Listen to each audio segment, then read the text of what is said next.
மரத்தில் துணியோட வீடு. பறவைகளோட ஊர்ல துணி ரொம்பவும் ஏழை. அவளுக்குன்னு வீடே இல்ல. சின்னதா ஒரு குடிசை கூட இல்ல. துணி அவளுடைய பொண்ணான புஜ்ஜி கூட சேர்ந்து ஊரோட மத்தியில இருக்கிற ஒரு ஆலமரத்துக்கு கீழே பாவம் ரொம்பவே கஷ்டப்பட்ட வாழ்க்கைய வாழ்ந்துகிட்டு இருந்தாங்க. துணிக்குருவி நாள் முழுக்க வயல்ல இறங்கி கஷ்டப்பட்டு ராவும் பகலன்னு பார்க்காம தான் பொண்ணுக்காக அவளுக்காக ஒரு சொந்த வீடு கட்டுறதுக்காக ரொம்பவும் கஷ்டப்பட்டு உழைச்சுக்கிட்டு இருந்தா. இப்படி பல வருஷம் கஷ்டப்பட்டு சேர்த்து வச்ச பணத்தை எடுத்துக்கிட்டு ஒரு நாள் துணிக்குருவி அவளுடைய பொண்ணான புஜ்ஜி கிட்ட வந்தா. புஜ்ஜி கிட்ட வந்ததும் துணி கண்ணுல சந்தோஷத்தோட, அம்மா புஜ்ஜி, பாத்தியா இந்த பணப்பைய? இவ்வளோ நாளா வைத்த கட்டி வாய கட்டி உனக்காக இந்த காசை நான் சேர்த்து வச்சிருக்கேன். இதுக்கப்புறம் நம்ம ரொம்பவே சந்தோஷமா வாழலாம். புஜ்ஜி குருவி ரொம்ப சந்தோஷமா, வாவ், 5000 ரூபாவா? அப்படின்னா இன்னைக்கு எனக்கு பிடிச்ச துணியும் எனக்கு பிடிச்ச ஐஸ்கிரீமும் நான் இன்னைக்கு வாங்கிக்கலாமாமா? துணி ஐஸ்கிரீம் இல்ல புஜ்ஜி, துணி கிழிஞ்சு போயிடும், ஐஸ்கிரீம் கரைஞ்சு போயிடும். ஆனா நம்மளுக்குன்னு எப்பவுமே இருக்கிறது ஒரு சொந்த வீடு. குளிர்ல நடுங்கிக்கிட்டு நம்ம ரொம்ப கஷ்டப்பட்டோம். இன்னைக்கே இந்த காசு எடுத்துக்கிட்டு ஊருக்குள்ள போய் நம்மளுக்காக ஒரு சொந்த இடத்த வாங்கி ஆகணும். நம்மளுக்கு அப்படின்னு இந்த ஊர்ல ஒரு சொந்த வீட வாங்கலாமா? நம்மள இனிமே யாரு பார்த்தோம் அனாதன்னு சொல்லக்கூடாது. அப்படியாம்மா, நம்மளுக்கு சொந்த வீடு வரப்போதா? எனக்கு ரொம்ப சந்தோஷமா இருக்கு. சரிங்கம்மா, நீங்க போய் நம்மளுக்காக சொந்த வீட வாங்குங்க. நீங்க போயிட்டு வர வரைக்கும் நான் உங்களுக்காக இங்க உட்காந்து காத்துக்கிட்டு இருக்கேன். சரி புஜ்ஜி, நான் போய் சோட்டு ஒரு தடவை பார்த்துட்டு வரேன். சோட்டுவோட கடை பக்கத்துல கொஞ்சம் இடம் இருந்துச்சு, அதை எனக்கு வேணும்னு கேட்டா சோட்டு தரமாட்டேன்னு சொல்ல மாட்டா. துணிக்குருவி ரொம்பவும் சந்தோஷமா கண்ணுல ஆயிரக்கணக்கான கனவை வச்சுக்கிட்டு சோட்டு கிளியோட கடைக்கு போனா. சோட்டு கிளி அவளுடைய கடையில பொருட்கள் எல்லாம் எடுத்து வச்சுக்கிட்டு இருந்தா. அப்போ துணி, சோட்டு சோட்டு, எப்படி இருக்க? நல்லா இருக்கியா? சோட்டு தலையை தூக்கி பார்த்து, ஓஹோ துணிக்குருவி, நீயா? நான் நல்லா இருக்கேன். நீ எப்படி இருக்க? என்ன என் கடை பக்கத்துக்கு வந்திருக்க? ஓஹோ, பொருளுங்க வாங்க வந்தியா? காசு இருக்கா? காசு இல்லைன்னா கொடுக்க மாட்டேன். கடனுக்காக இல்ல சோட்டு, பொருளுங்க வாங்க கூட இல்ல. நான் உன் கடை பக்கத்திலேயே இருக்கேன் இந்த காலி இடம், இத வாங்குறதுக்காக தான் வந்திருக்கேன். எவ்வளோ நாளா வைத்த கட்டி வாய கட்டி சேர்த்து வச்ச காசு இது. எனக்கு இந்த இடம் கொடுப்பியா? சோட்டு கிளி ஆச்சரியமா, என்னது, இடம் வாங்க போறியா? அவ்வளோ பெரிய தகுதி உனக்கு வந்துருச்சா? சரி, இடத்த யாரு வாங்குனா என்ன, எனக்கு பணம் கிடைச்சா போதும். சரி, அந்த இடத்தோட விலை 10,000 ரூபாய். துணி ரொம்ப ஆச்சரியமா, என்னது 10,000மா? அவ்வளோ சின்ன இடத்துக்கு 10,000மா? என்கிட்ட 5,000 ரூபாய் மட்டும்தான் இருக்கு. அந்த சின்ன இடத்துக்கு 5,000 ரூபாய் நினைச்சு நான் வந்தேன். இங்க பாரு சோட்டு, தயவு செஞ்சு அந்த இடத்த எனக்கு கொடுத்துரு. நீ என்னோட ஃப்ரெண்டு தானே, எனக்கு கொடு. சோட்டு ரொம்ப கோவமா, உன்னை பார்த்து கருணிக்கணுமா? வியாபாரத்துல யாராவது கருணகிருண எல்லாம் காட்ட முடியுமா? உனக்கு எங்கேயாவது புத்தி இருக்கா? வெறும் 5,000 ரூபாய் எடுத்துக்கிட்டு இடத்த வாங்க வந்திருக்கியே. 5,000 ரூபாய்க்கு யாரானா இடத்த கொடுப்பாங்களா என்ன? 5,000 ரூபாய்க்கெல்லாம் இடத்த கொடுக்க முடியாத, பொருளுங்களே வராது. சோட்டு சொன்னதை கேட்டு துணி ரொம்பவும் வருத்தப்பட்டா. ஆனா அவளுடைய ஆசைக்காக அவ மகி கடைக்க பாக்குறதுக்காக போனா. மகி வீட்டுல உட்காந்துக்கிட்டு டிவி பார்த்துக்கிட்டு இருந்துச்சு. மகி, வீட்டுல தான் இருக்கீங்களா? கொஞ்சம் வெளியே வரீங்களா? உங்ககிட்ட ஒரு முக்கியமான விஷயம் பேசணும். மகி கழுகு வெளியில வந்து, என்ன துணி, ஏதாவது வேலை வேணுமா? ஏதாவது வேலை கேட்டு வந்திருக்கியா? வேலை எல்லாம் ஒண்ணும் வேண்டாம் மகி. நீங்க அன்னைக்கு சொன்னீங்கல்ல, உங்க வீட்டு பக்கத்துல இருக்கிற கொஞ்சம் இடத்த நீங்க விற்க போறீங்கன்னு. அந்த இடத்த எனக்கு கொடுக்குறீங்களா? 5,000 ரூபாய் காசு சேர்த்து வச்சிருக்கேன். நான் சின்ன ஒரு கூடை கட்டிக்கிட்டு என்னோட வாழ்க்கைய நான் வாழ்ந்துக்கிறேன். மகி கழுகு சத்தமா சிரிச்சுக்கிட்டே, என்ன துணி, ஜோக் பண்றியா? என் வீட்டு பக்கத்துல இருக்கிற இடத்த நான் விக்கிறேன்னு சொன்னது 30 லட்சத்துக்கு. நீ 5,000 ரூபாய் கொண்டு வந்திருக்கிய. இந்த 5,000 ரூபாய்க்கு என் வீட்டோட கேட்டு கூட வராது, தெரியுமா? நான் ஜோக் பண்ணல. வைத்த கட்டி வாய கட்டி இந்த 5,000 ரூபாய் காசை நான் சேர்த்து வச்சிருக்கேன். நீங்க பெரியவங்க, கருணாமயி. இந்த இடத்த நீங்க எனக்கு கொடுத்தீங்கன்னா நான் எப்பவும் உங்களுக்கு நன்றி உள்ளவளா இருப்பேன். கருணை எல்லாம் காட்டுறதுக்கு அவ்வளோ பெரிய ஆள் ஒன்றும் நான் இல்லை. நான் இந்த இடத்த விற்கிறதே வியாபாரத்துக்காக தானே. 30 லட்சம் ரூபாய் இருந்தா இந்த இடத்த வாங்கு, இல்லனா இந்த பக்கமே வராது. உன் கையில இருக்கிற 5,000 ரூபாய் காசுல இந்த ஊருக்குள்ள எங்கேயுமே இடத்த வாங்க முடியாது. நீ அந்த குடிசையிலேயே காலத்தை ஓட்ட வேண்டியதுதான். யார் எவ்வளவுதான் அவமானப்படுத்தினாலும் தான் பொண்ணு புஜ்ஜிக்காக வீடு கட்டியே ஆகணும் அப்படிங்கிற ஆசையில கடைசி அவ லூசி கிட்ட போனா.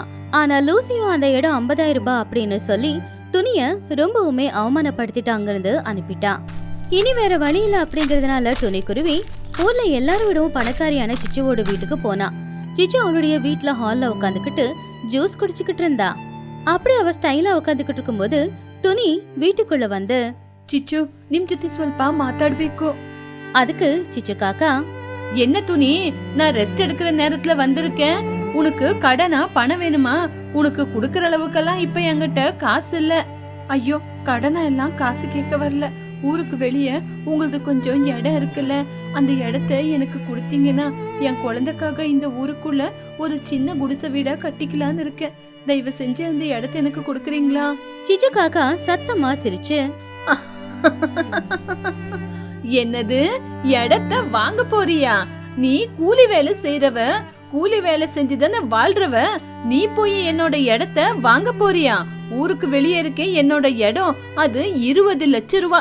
20 லட்சம் அப்படின்னா எவ்வளவு சைபர்னு தெரியுமா? போய் வேலைய பாரு. துணி ரொம்ப கவலையா, சிச்சு, நான் கூலி வேலை செய்யறேன், கூலி ஆளுதான். ஏன் கூலி வேலை செய்யறவங்களுக்கு ஆசை இருக்க கூடாதா? என் குழந்தைய ஒரு சொந்த வீட்டுல உட்கார வைக்கணும்னு ஒரு தாயா என்னோட தவிப்பு உங்களுக்கு தெரியலையா? உங்களுக்கு ஃப்ரீயா 10 வருஷம் வேலை செஞ்சு கொடுக்கறேன். எனக்கு அந்த இடத்த கொடுங்க ப்ளீஸ். அத கேட்டு சிச்சு கோவமா, வாய மூடுறியா? உன்னோட ஃப்ரீ சர்வீஸ் எல்லாம் எனக்கு தேவையில்லை. நீ ஆஃப்டர் ஆல் ஒரு கூலி வேலை செய்யறவ. கூலி வேலை செய்யறவ எப்பவுமே கூலியாதான் இருக்கணும். அதை விட்டுட்டு எங்களுக்கு சமமா ஒரு சொந்த வீட கட்டிக்கிட்டு வீட்டுல வாழணும்னு நினைக்கிறியா? நீ எல்லாம் என் இடத்து பக்கத்துல நிக்கிறதுக்கு கூட அருதே இல்ல. 5,000 ரூபாய் எடுத்துக்கிட்டு லட்ச ரூபாய் விலை வாழ்ற இடத்த வாங்க வந்திருக்கேன். உனக்கு கொஞ்சம் கூட வெக்கமாவே இல்ல? Get out in my house. துணியோட மனசு சுக்குநூறா உடைஞ்சு போச்சு.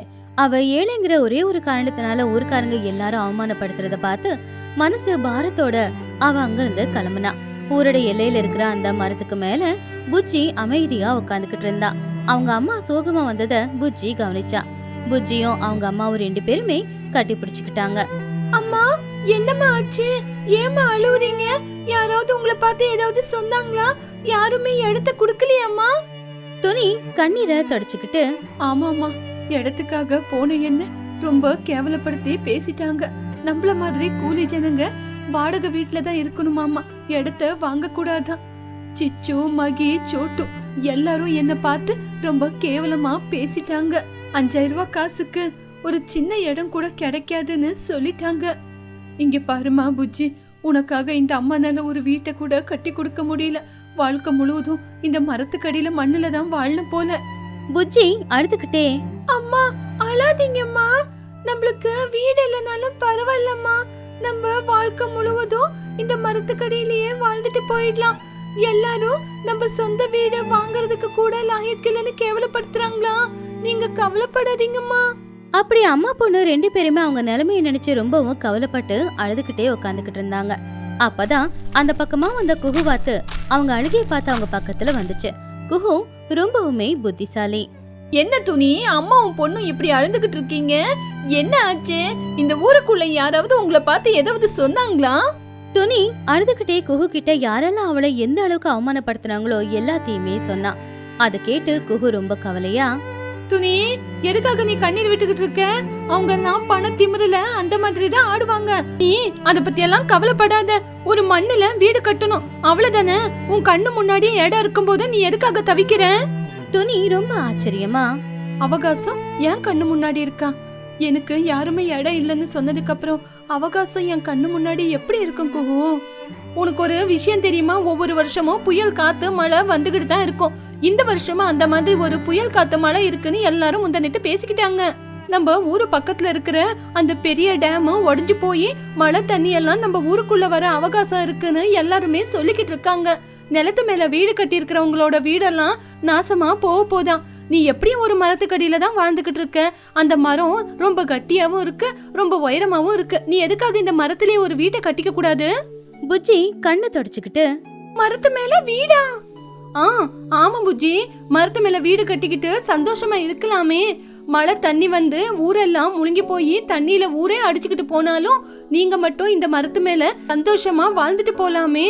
இந்த பூமி மேல வீட்டை கட்டிக்கிட்டு இருந்தா மழை வந்து எல்லாமே அடிச்சுக்கிட்டு போயிடும். ஆனா நீங்க மட்டும் மரத்து மேல வீட்டை கட்டிக்கிட்டு இருந்தா சந்தோஷமா வாழலாம். என்ன சொல்றீங்க? என்னோட ஐடியா எப்படி இருக்கு? நல்லா இருக்கா? துணிக்குருவி சந்தோஷமா, குஹு, தேவதை மாதிரி வந்து ஒரு நல்ல வழிய காட்டி கொடுத்துருக்க. ஆமா, எதுக்காக நம்ம இந்த பூமியிலேயே வீட்டை கட்டணும்? நம்ம பறவைங்க, மரம் இருக்குல்ல, மரத்து மேலேயே வீட்டை கட்டிக்கலாம். நல்ல ஐடியா சொன்ன. Super idea aunty. நாளையில இருந்தே மரத்துக்கு மேல வீடு கட்ட ஆரம்பிக்கிறோம். மரத்து மேல நல்ல சில்லுன்னு நல்ல காத்து வரும். நம்ம யாருக்காகவும் பயப்பட வேண்டாம். ஆமா துணி, அந்த சிச்சு சோட்டுவோட பேச்சுக்கெல்லாம் நீ காதை கொடுக்காத. உனக்கு என்ன வேணும்னு சொல்லு, என்னால முடிஞ்ச உதவிய நான் செய்யறேன். அப்படி குஹு கொடுத்த தைரியத்துல துணி புஜி 2 பேரும் அவங்க கையில இருக்கிற பணத்தை வச்சு வீடு கட்டுறதுக்கு தேவையான மரக்கட்டை, பலகை, கயிறு, அப்புறம் பனை ஓலை எல்லாத்தையும் கொண்டு வந்தாங்க. அப்படி அவங்க 2 பேரும் ராவும் பகலுமா கஷ்டப்பட்டு அந்த மரத்துக்கு மேலேயே ஒரு மேடை மாதிரி தயாரிச்சு அதுக்கு மேல ரொம்பவும் அழகான ஒரு வீட்டை கட்டுனாங்க. பலகையால செவரெல்லாம் கட்டி மேல புல்லால அவங்க ஒரு பலமான கூரைய போட்டாங்க. அந்த வீட்டுல அவங்க சந்தோஷமா வாழ ஆரம்பிச்சாங்க. இப்படியே சில நாட்கள் போச்சு. குஹு சொன்ன மாதிரியே வானிலை மாற ஆரம்பிச்சுது. மேகமெல்லாம் கருப்பா மாறி பயங்கரமான சூறாவளி காத்தோட சேர்ந்து மழை பெஞ்சுது. ஒரு நாள் இல்ல, 2 நாள் இல்ல, பல நாட்கள் விடாம இதே மாதிரி மழை பெஞ்சுக்கிட்டே தான் இருந்துச்சு. அதனால அந்த ஊரை ஒட்டி இருக்கிற பெரிய ஆறுல தண்ணி அதிகமாகி அந்த அதிகமான தண்ணி பொங்கி ஊருக்குள்ள வர ஆரம்பிச்சுது. வெள்ள நீர் ஊருக்குள்ள வந்ததுனால பறவைங்க எல்லாரும் உசுர காப்பாத்திக்க அவங்கவுங்க வீட்டை விட்டு வெளியில வர ஆரம்பிச்சாங்க. எல்லா பணக்காரங்களோட வீட்டுல கூட தண்ணி வந்துருச்சு. எல்லாருக்கும் என்ன பண்றதுன்னே தெரியல. ஐயோ, என் வீடு லட்சக்கணக்கில் செலவு பண்ணி கட்டின என்னோட வீடெல்லாம் போதே. என்னோட சோஃபா எல்லாம் முழுங்கி போகுது. யாராவது என்ன காப்பாத்துங்க. சோட்டுக்கிளி அவருடைய வீட்டு மொட்டை மாடியில நின்னு, வீட்டுக்குள்ள இருக்காத, எப்படியாவது மொட்டை மாடிக்கு வந்துரு. ஐயோ, என் கடையில இருந்து அரிசி எல்லாம் அடிச்சுக்கிட்டு போதே. என் வீடே பஸ் ஸ்டாண்ட் ஆகி போச்சே. மகிக்கொழுகும் மாடியில இருக்கிற ஷெட்டுக்குள்ள உட்காந்துக்கிட்டு, ஐயோ கடவுளே, வீட்டுக்கு மேலேயும் இவ்வளோ தண்ணி வந்துருச்சே. இனிமே என்ன பண்றது? இனிமே நான் எப்படிதான் உயிரோடு இருக்கிறது? லூசி ஒரு பலகையில மிதந்துக்கிட்டு வந்துகிட்டு இருந்தா. ஐயோ, என்னை யாராவது காப்பாத்துங்களேன், எனக்கு நீச்சல் வராது, என்னை காப்பாத்துங்க. இப்படி எல்லாரும் அவங்கவுங்க உயிரை காப்பாத்திக்கிறதுக்காக போராடிக்கிட்டு இருந்தாங்க. அப்பதான் எல்லாரும் தூரத்துல ஒரு மரத்துக்கு மேல தண்ணியே வராம இருக்கிற ஒரு வீட்டை பார்த்தாங்க. ஊருக்குள்ள தண்ணி அதிகமா வந்தாலும் அந்த வீட்டுக்குள்ள மட்டும் தண்ணி போகல. ஏன்னா அந்த வீடு ஒசரத்துல இருந்துச்சு. அதுதான் துணி புஜியோட வீடு. அவங்க 2 பேரும் சந்தோஷமா இருந்தாங்க. அப்ப சிச்சு அதை பார்த்து, அங்க பாத்தீங்களா, துணியோட வீடு தெரியுது. துணி மரத்து மேல வீட கட்டிக்கிட்டு இருக்கிறதுனால அவளுக்கு எந்த பிரச்சனையும் இல்ல. அவ ரொம்ப சேஃபா இருக்கா. ஆமா சிச்சு, அவ புத்திசாலித்தனமா மரத்து மேல வீட்டை கட்டி பொழிச்சுக்கிட்டா. நம்ம நிலத்து மேல வீட்டை கட்டி இப்போ நாசமா போயிருக்கு. இப்ப என்ன பண்றது? ஆமா, நம்ம கையில இருக்கிற சின்ன செக்க பீஸை வச்சுக்கிட்டு இதுலயே துணி வீட்டுக்கு போயிடலாம். எல்லாருமே சேர்ந்து ஒரு பெரிய பலகையில மிதந்துக்கிட்டே மெதுவா துணியோட அந்த வீடு இருக்கிற மரத்துக்கிட்ட போனாங்க. எப்படியோ மழையில நனைஞ்சுக்கிட்டு அந்த தண்ணியில கஷ்டப்பட்டு துணியோட வீட்டுக்கு கீழே வந்து நின்னுக்கிட்டு இருந்தாங்க. அப்ப எல்லாருமே சத்தமா கத்துனாங்க, துணி, தயவு செஞ்சு வெளியே வாடி. துணி கதவை திறந்துக்கிட்டு வெளியில வந்தா. அப்போ மழையிலயும் அந்த வெள்ளத்திலயும் உசுர காப்பாத்திக்கிறதுக்காக போராடிக்கிட்டு இருக்கிற எல்லா பறவைகளையும் பார்த்தா. அப்போ சோட்டுக்கிளி துணி கிட்ட, துணி, எங்களை காப்பாத்து துணி. எங்களோட சொத்து பணம் எல்லாமே தண்ணியில அடிச்சுக்கிட்டு போயிடுச்சு. எங்களுக்கு வேற வழியே இல்லை, நீ தான் காப்பாத்தணும். ஆமா துணி, அன்னைக்கு நீ கஷ்டம்னு எங்ககிட்ட வந்த, உனக்கு கொஞ்சம் இடத்த கொடுக்க மாட்டோம்னு நாங்க சொல்லிட்டோம். ஆனா இன்னைக்கு நீ நல்லா தான் இருக்க. நாங்க தான் எல்லாத்தையுமே இழந்துட்டு இப்போ கடல்ல நிக்கிறோம். எங்க தப்பு என்னன்னு நாங்க புரிஞ்சுக்கிட்டோம். எங்க திமிரெல்லாம் இன்னைக்கு அடங்கி போச்சு. சிச்சு காக்கா அழுதுகிட்டே, ஆமாம் துணி, ₹1,00,000 வீடு, இந்த வீடை உனக்கு கொடுக்க முடியாதுன்னு உன்னை நடு ரோட்ல நிக்க வச்சு ரொம்பவே கேவலப்படுத்திட்டோம்.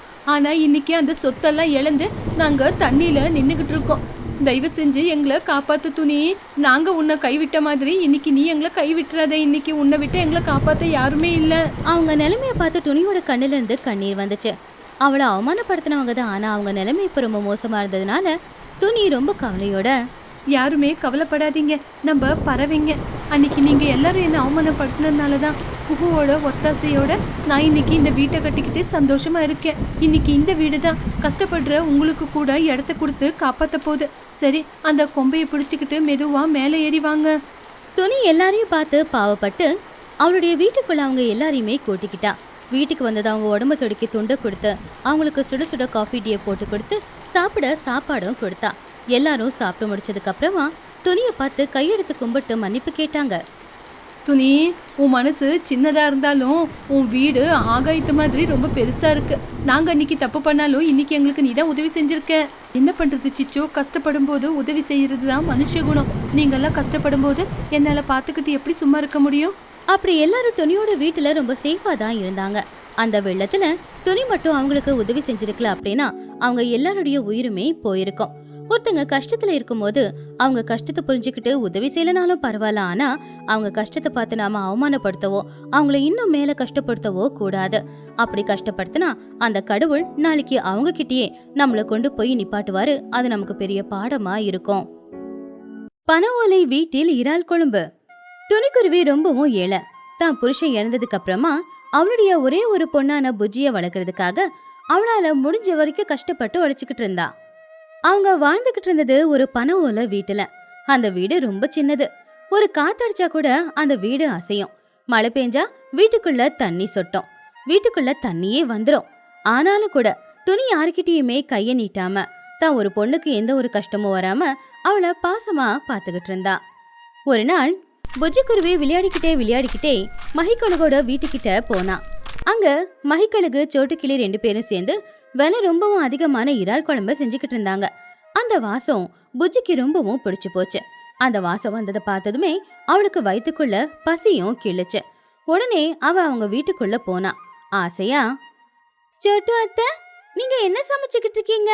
இது பாக்குறதுக்கு வெள்ளையா சிகப்பா ரொம்ப நல்லா இருக்கே. இந்த குழம்பு மனம் ரொம்பவும் நல்லா இருக்கு. இந்த மாதிரி ஒரு குழம்பு நான் சாப்பிட்டதே இல்லை. எனக்கு இதை பார்க்கும்போது சாப்பிடணும் போல ஆசையா இருக்கு. எனக்காக ஒரே ஒரு பீஸ் கொடுக்குறீங்களா? நானும் சாப்பிட்டு பார்க்குறேன் ப்ளீஸ் அப்படின்னு புஜ்ஜி கேட்டதும் சோட்டு கோவமா, என்னது, உனக்கு எறா குழம்பு வேணுமா?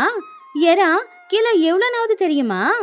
உங்க அம்மா நாள் பூரா சம்பாதிச்சாலும் அந்த பணத்துல இந்த எறாவை 1/4 கிலோ வாங்க முடியாது. இதுக்கு நாங்க நிறைய செலவு பண்ணிருக்கோம். நிறைய மசாலா போட்டு செஞ்சிருக்கோம். உன்ன மாதிரி ஏழைங்க சாப்பிடுற குழம்பு கிடையாது இது. போ, உங்க அம்மா வச்சு கொடுக்குற கஞ்சியை குடி. ஆமா புஜ்ஜி, நீ தினமும் இந்த மாதிரி எல்லாம் நான்வெஜ் சாப்பிட மாட்டல. திடீர்னு இந்த மாதிரி எல்லாம் சாப்பிட்டா உனக்கு ஜீரணமாகாது.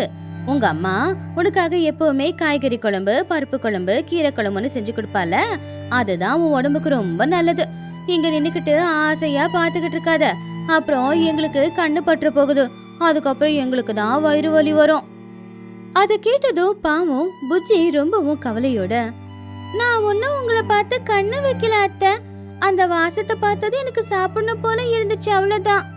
நான் இதுக்கப்புறம் உங்ககிட்ட எதுவுமே கேட்க மாட்டேன். இந்த குழம்பு இல்லைனாலும் இதை விட நல்ல சுவையான குழம்பை எங்க அம்மா எனக்காக சமைச்சு கொடுப்பாங்க. இனிமே எது வேணும்னாலும் நான் அவங்க கிட்டயே கேட்டுக்கிறேன். உங்ககிட்ட நான் கேட்கவே மாட்டேன். சோட்டு மஹி 2 பேருமே புஜ்ஜிய ரொம்பவும் அவமானப்படுத்தி அனுப்பிட்டாங்க. பாவம் புஜ்ஜி அழுதுகிட்டே அவங்க அம்மா கிட்ட ஓடி வந்தா. துணி வீட்டுக்கு வந்து பசியோட இருக்கிற தா பொண்ணுக்காக சமையல செஞ்சுக்கிட்டு இருந்தா. கிட்டத்தட்ட அந்த சமையல் முடிகிற நேரத்துல புஜ்ஜி குருவி வேகமா ஓடி வந்து அவங்க அம்மாவை இறுக்கி கட்டி பிடிச்சுக்கிட்டா. அப்போ புஜ்ஜியோட கண்ணெல்லாம் கலங்கி இருந்துச்சு. துணி ரொம்ப பதட்டமா, புஜ்ஜிமா என்னமா ஆச்சு? ஏன் கண்ணெல்லாம் கலங்கிருக்கு? உன்னை யாராச்சும் ஏதாவது சொன்னாங்களா? உன்னை யாராவது அடிச்சாங்களாமா? எதுவா இருந்தாலும் அம்மா கிட்ட சொல்லுமா. உன் கண்ணுல கண்ணீர் வரத பார்த்து அம்மாவால தாங்கிக்க முடியல. யாரு என்ன சொன்னாங்கன்னு சொல்லு. நான் அவங்க கிட்ட போய் என்னன்னு கேட்டுட்டு வரேன். அப்போ புஜ்ஜி குருவி பாவம் அழுதுகிட்டே, இல்லம்மா, என்னை யாரும் அடிக்கல, யாரும் என்ன திட்டவும் இல்லம்மா. ஆனா நானாதான் தேவையே இல்லாம போய் நல்லா அவமானப்பட்டு வந்திருக்கேன். இன்னைக்கு சோட்டு அத்தை, மஹி அத்தை 2 பேரும் ஏதோ குழம்பு சமைச்சுக்கிட்டு இருந்தாங்க. அந்த வீட்டு பக்கமா போனப்ப அந்த வாசம் வந்துச்சா. என்னடா குழம்புன்னு உள்ள போய் பார்த்தா அது ஏதோ எறாவாமே. அது போட்டு சமைச்சுக்கிட்டு இருந்தாங்களா. வாசம் நல்லா இருந்துச்சுன்னு எனக்கு கொஞ்சம் கொடுங்கன்னு கேட்டேன். அதுக்கு அவங்க, நீங்க ஏழுங்க, இதெல்லாம் சாப்பிடக்கூடாது. உங்க அம்மா உனக்காக கஞ்சி சமைச்சு வச்சிருப்பாங்க, அத போய் குடின்னு அவமானப்படுத்திட்டாங்க. அத கேட்டதும் துணிக்கும் ரொம்ப கவலையாயிடுச்சு. அவ பொண்ண சமாதானப்படுத்தினா. ஐயோ, ஏன் பாப்பா இதெல்லாம் நினைச்சுக்கிட்டு நீ வருத்தப்படுற? அவங்க பணக்காரங்க கிட்ட நிறைய பணம் இருக்கும். அவங்க விலை அதிகமான எறா குழம்பு வைப்பாங்க, என்ன வேணும்னாலும் வாங்கி வைப்பாங்க. ஆனா நாம ஏழுங்க. நான் நாள் பூரா கஷ்டப்பட்டு வர வருமானத்துல என்னால உனக்கு சாப்பாடு மட்டும் தான் போட முடியும். இந்த மாதிரி எறா குழம்பெல்லாம் நீ ஆசைப்படக்கூடாதுல்ல. பணக்காரங்க சாப்பிடுறாங்க. அம்மாவோட கஷ்டத்தை பாருமா. நான் நாள் பூரா கஷ்டப்பட்டு சம்பாதிக்கிற பணத்துல தானே இந்த அரிசி பருப்பெல்லாம் வாங்கிட்டு வந்து உனக்கு சாப்பாடு சமைச்சு கொடுக்கறேன். நீ அதுக்கெல்லாம் ஆசைப்படாத. அவங்க சொன்னது எதுவுமே நீ காதுல வாங்கிக்காத. அப்போ புஜ்ஜி கோவமா, இல்லம்மா, அவங்க அப்படி சொன்னாங்கன்னு என்னால அமைதியெல்லாம் இருக்க முடியாது. அவங்க எனக்கு இன்னைக்கு அவமானப்படுத்திருக்க கூடாது. இன்னைக்கு எப்படியாவது நம்ம வீட்டுல நீ எறா குழம்பு செஞ்சுதான் ஆகணும். நான் அவங்க கிட்ட கொண்டு போய் காட்டணும். பாருங்க, நானும் எறா குழம்பு சாப்பிடுவேன் அப்படின்னு அவங்க கிட்ட காட்டணும். துணி பொண்ண சமாதானப்படுத்தி அந்த ஆகாயத்தை காட்டி, புஜ்ஜி, ஆகாயத்தை பாரு, மழை வர மாதிரி இல்ல? மழை வரும்போது நம்மளால வெளியில சமைக்க முடியாதுல்ல. ஏன்னா நம்ம அடுப்பு வெளியில தானே இருக்கு. தண்ணி பட்டு அணிஞ்சு போயிடும். வீட்டுக்குள்ளேயும் தண்ணி வந்துடும். அதனால வீட்டுக்குள்ளேயும் சமைக்க முடியாது. இன்னைக்கு ஒரு நாள் எனக்காக நீ எப்படியாவது பொறுத்துக்கோ. நான் ஏற்கனவே வந்து குழம்பு செஞ்சு வச்சிருக்கேன். அதை மட்டும் சாப்பிடு. நாளைக்கு நான் வேலைக்கு போய் இன்னும் கஷ்டப்பட்டு உழைச்சு உனக்கு எப்படியாவது எறா வாங்கிட்டு வந்து சமைக்கிறேன். ஆனா இன்னைக்கு ஒரு நாள் மட்டும் இந்த குழம்பை சாப்பிட்டுக்கோ. நாளைக்கு எறா குழம்பு சாப்பிடு. புஜ்ஜி குருவி ரொம்ப வருத்தத்தோட, இல்லம்மா, எனக்கு இந்த பருப்பு குழம்பு வேணாம். நீ வைக்கிற கீரை குழம்பு, பருப்பு குழம்பு எல்லாமே சாப்பிட்டு சாப்பிட்டு என் நாக்கு செத்து போச்சு. அவங்க என்ன சொன்னாங்க? எறா சாப்பிட்டா எனக்கு ஜீரணமாகாதா? அது நான் சாப்பிடக்கூடாதா? நான் நீ வைக்கிற கஞ்சியை மட்டும்தான் குடிக்கணுமா? இவ்வளவு அவமானத்தை நீ என்னைக்காவது அனுபவிச்சிருக்கியா? இன்னைக்கு நான் அனுபவிச்சேம்மா. இனிமே நான் சாப்பிட்டா எறா குழம்பு தான் சாப்பிடுவேன். இந்த மாதிரி காய்கறி எதுவுமே சாப்பிட மாட்டேன். நீ எறா சமைச்சு கொடு, நான் சாப்பிடுறேன். இல்ல, இன்னைக்கு நாள் பூரா நான் பட்னியா தான் இருப்பேன். புஜ்ஜி, அப்படி சொல்லாதம்மா. நீ நாள் பூரா பட்னியா இருப்ப அப்படின்னா நான் கஷ்டப்பட்டு உழைக்கிறதெல்லாம் எதுக்காக? நீ பட்னியா தூங்கும் போது என்னால தூங்க முடியுமா சொல்லு? சரி, இன்னைக்கு உனக்கு நடந்த அவமானம் உண்மையிலேயே ரொம்ப கஷ்டமானதுதான். என் பொண்ணோட அவமானத்துக்காக நானும் இப்பவே போயிட்டு எப்படியாவது ஆத்துல குளத்துல எறா இருக்கான்னு பார்த்து பிடிச்சுக்கிட்டு வரேன். நான் அம்மா உனக்கு சமைச்சு கொடுக்கறேன். நீ கவலைப்படாத. நீ வீட்டுல பத்திரமா இரு. நான் இதோ இப்ப போயிட்டு வந்துடுறேன். துணியால பொண்ணோட கண்ணுல இருந்து வந்த கண்ணீரை பார்த்து சும்மா இருக்க முடியல. அவளுக்கு ரொம்பவும் கவலையாயிடுச்சு. பொண்ணுக்காக என்ன வேணும்னாலும் பண்ணலாம் அப்படின்னு அவளுக்கு தோணுச்சு. அந்த வீசுற காத்துல அடுத்து மழை வரப்போகுது அப்படிங்கிற நேரத்துல அவ அந்த ஊர்ல இருக்கிற ஒரு குளத்துல இறங்குனா. இடி மின்னல் சத்தம் கேட்டுக்கிட்டு இருக்கும் போதே ஒரு பயத்தோடவே அந்த காத்தை தாண்டி அவ அந்த குளத்துல வலைய வீசினா. எப்படியாவது கொஞ்சமாவது எறா அந்த வலையில மாட்டினா போதும் அப்படின்னு அவன் நினைச்சுக்கிட்டு இருந்தா. ஆனா அடுத்த மழை பெய்ஞ்சு சமைக்க முடியாம போயிடுமோ அப்படிங்கிற கவலையும் அவன் மனசுக்குள்ள இருந்துச்சு. உடனே டொனி அந்த ஆகாயத்தை பார்த்து, கடவுளே, இந்த உலகம் எதுக்காக இவ்வளவு கொடூரமா இருக்கு? என் பொண்ணு என்ன பண்ணா? அவ சின்ன பொண்ணு. அவளை போய் இந்த அளவுக்கு மனச நோகடிச்சிட்டாங்களே. இது வரைக்கும் என் பொண்ணு என்கிட்ட எதுவுமே கேட்டதே இல்ல. அம்மா கஷ்டப்படுறாங்க அப்படின்னு அவளும் எல்லா கஷ்டத்தையும் அனுபவிச்சா. ஆனா இன்னைக்கு ஒருத்தங்க சாப்பாடு விஷயத்துல அவளை அவமானப்படுத்தினதும் அவளால தாங்கிக்க முடியல. அதனாலதான் எறா குழம்பு இருந்தாதான் சாப்பிடுவேன்னு அடம்பிடிக்கிறா. அவ சின்ன பொண்ணு. அவமானப்பட்டதுக்காக அவ பழி தீர்க்க பாக்குறா. அத நான் தப்புன்னு சொல்லவே இல்ல. தயவு செஞ்சு எனக்காக இன்னைக்கு ஒரு நாள் இந்த மழையை கொஞ்சம் நிப்பாட்டு. நான் என் பொண்ணுக்காக எறா குழம்பு செஞ்சு கொடுத்தே ஆகணும். துணிக்குருவி ரொம்ப நேரம் கஷ்டப்பட்டு மழை தூரல் போட்டுக்கிட்டு இருந்தாலும் கூட கடைசியில கொஞ்சம் பெரிய பெரிய எறாக்களை பிடிச்சா. அத பார்த்துட்டு சந்தோஷமா அந்த எறாக்களை எடுத்துக்கிட்டு அவ வீட்டுக்கு வந்தா.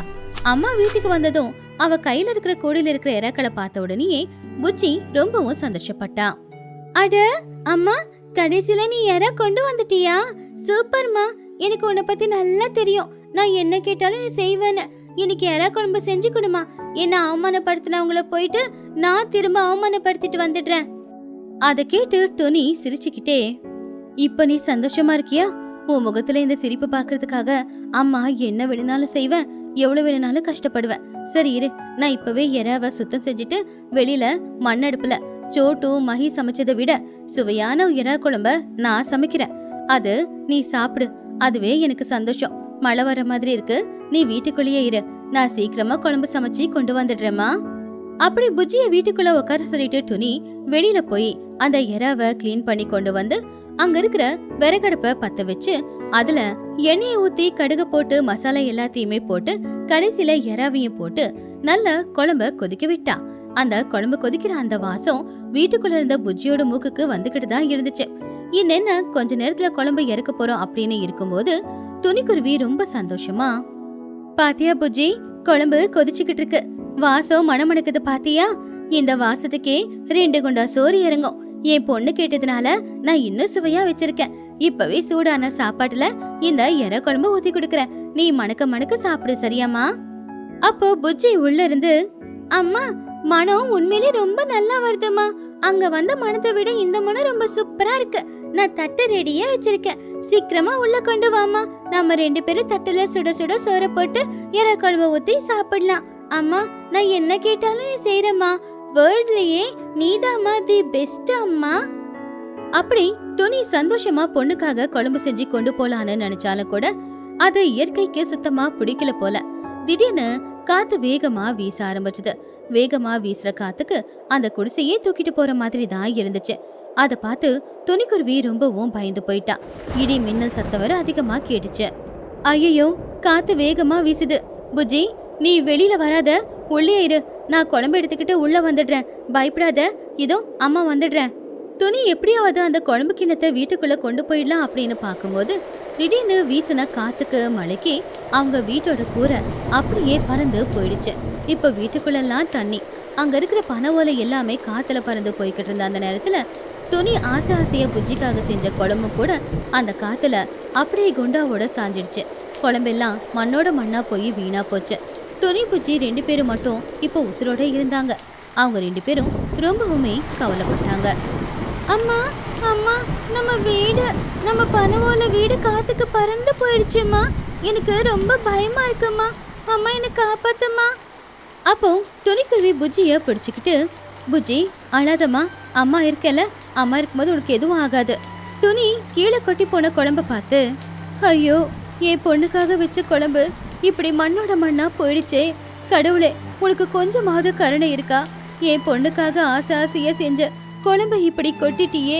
உனக்கெல்லாம் மனசாட்சியே இல்லையா? பயங்கரமா மழை பெய்ய ஆரம்பிச்சது. பெரிய பெரிய மழை துளிங்க. துணி புஜ்ஜி 2 பேரும் அவங்க வீட்டோட நிலைமைய பார்த்து ரொம்பவும் வருத்தப்பட்டாங்க. இப்போ வீட்டுக்கு மேல கூரை இல்ல. அதே மாதிரி அவங்க சாப்பிட்றதுக்காக செஞ்ச எறா குழம்பும் இல்ல.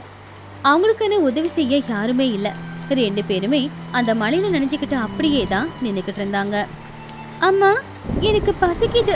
நான் சாப்பிடணும்னு ஆசைப்பட்ட இந்த எறா குழம்பு மண்ணோட மண்ணா போயிடுச்சு. தலையெழுத்துங்கிறது உண்மைதான் போலம்மா. நாம ஏழைங்க இந்த மாதிரி குழம்பெல்லாம் சாப்பிட முடியாது போல. அதுக்கெல்லாம் ஒரு அதிர்ஷ்டம் இருக்கணும். இப்போ நமக்கு வீடு கூட இல்ல. மழையில நனைஞ்சுக்கிட்டு இருக்கோம். நாம அடுத்து என்னம்மா பண்ண போறோம்? புஜ்ஜி அப்படி சொன்னதை கேட்டதுமே பாவம் துணி கண்ணுல கண்ணீர். வேணாமா, அப்படி சொல்லாத. உங்க அம்மா உயிரோட இருக்கிற வரைக்கும் உன்னோட ஆசை எல்லாத்தையுமே நான் நிறைவேற்றுவேன். இந்த குழம்பு கொட்டி போச்சுன்னா என்ன? அம்மா தான் இருக்கல. உனக்கு நிச்சயமா இன்னொரு நாள் இதே எறா குழம்பு நான் பண்ணி கொடுப்பேன். நீ கவலைப்படாத. கடவுளே, யாரும் இல்லாதவங்களுக்கு கடவுள் இருப்பான்னு எல்லாருமே சொல்லுவாங்க. ஆனா நீ கூட எங்களை கஷ்டப்படுத்துற அப்படின்னா எங்களுக்கு உண்மையிலேயே யாருமே இல்லதான். அப்படி துணிக்குருவி புஜ்ஜி குருவி 2 பேருமே மலையில நின்று நனைஞ்சுக்கிட்டே ஆகாயத்தை பார்த்து அந்த கடவுளை அவங்க கோவத்துல திட்டிக்கிட்டே இருந்தாங்க. அவங்க வீடு அந்த தண்ணியில மெதுவா அடிச்சுக்கிட்டு போய்கிட்டே இருந்துச்சு. இப்ப அவங்களுக்கு தங்குறதுக்கு வீடும் இல்ல, சாப்பிடுறதுக்கு சாப்பாடும் இல்ல. பட்னியா தான் இருந்தாங்க. இயற்கையோட விபத்துக்கு நடுவுல மாட்டிக்கிட்ட அந்த அம்மா பொண்ணோட பாசக்கதை ரொம்பவும் கோரமா இருந்துச்சு. இந்த மழை காத்து அவங்க வாழ்க்கையில எப்பவும் மறக்க முடியாத ஒரு கசப்பான நினைவை கொடுத்துட்டு போச்சு.